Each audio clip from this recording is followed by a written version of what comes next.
Ker so invalidi ob ustrezni podpori lahko prav tako učinkoviti in dobri delavci kot vsi ostali, če se delovno mesto ujema z njihovimi zmožnostmi.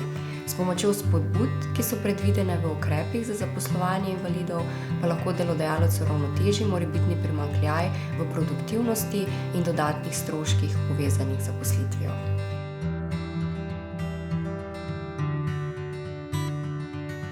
Na državni ravni se odvijajo številni ukrepi, ki spodbujajo zaposlovanje invalidov in nudijo koristi delodajalcem. V zaposlitveni rehabilitaciji, ki je zakonsko opredeljena, lahko delodajalec pred zaposlitvijo invalida spozna, preizkusi in usposobi za konkretno delovno mesto, hkrati pa ima možnost strokovne podpore s strani članov rehabilitacijskega tima.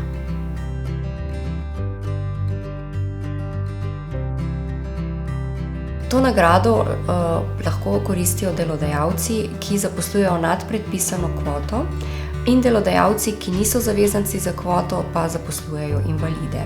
Je v višini 20% minimalne plače za vsakega invalida zaposlenega nad kvoto. Nagrada ne pripada proračunskim uporabnikom.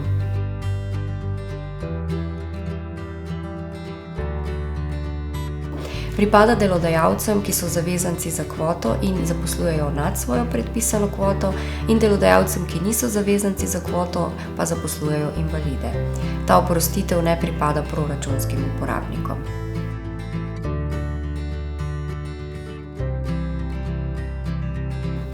Delodajalec lahko na podlagi izdelanega individualnega načrta prilagoditve delovnega mesta, s katerim upraviči potrebo po prilagoditvi delovnega mesta in sredstev za delo, zaprosi za plačilo stroškov za prilagoditev delovnega mesta in sredstev, ki jih invalid potrebuje ob zaposlitvi.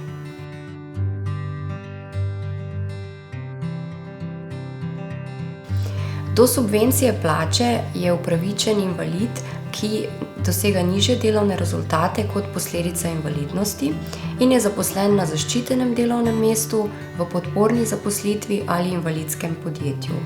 V podporni zaposlitvi je višina subvencije do 30% minimalne plače, na zaščitenem delovnem mestu pa do 70%.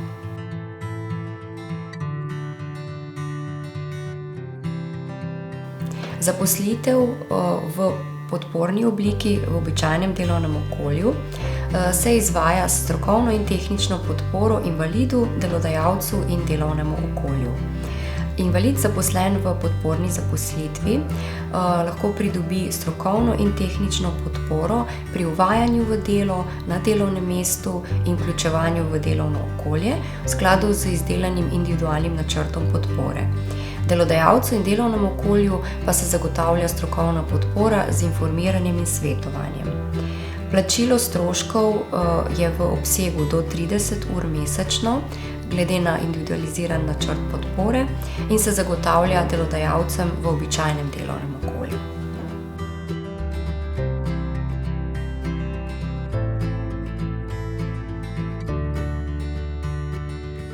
To je posebna oblika družbenega priznanja za delodajalce, ki izkazujejo dobro prakso pri zaposlovanju invalidov. S to nagrado so upravičeni do uporabe promocijskega logotipa Invalidom prijazno podjetje.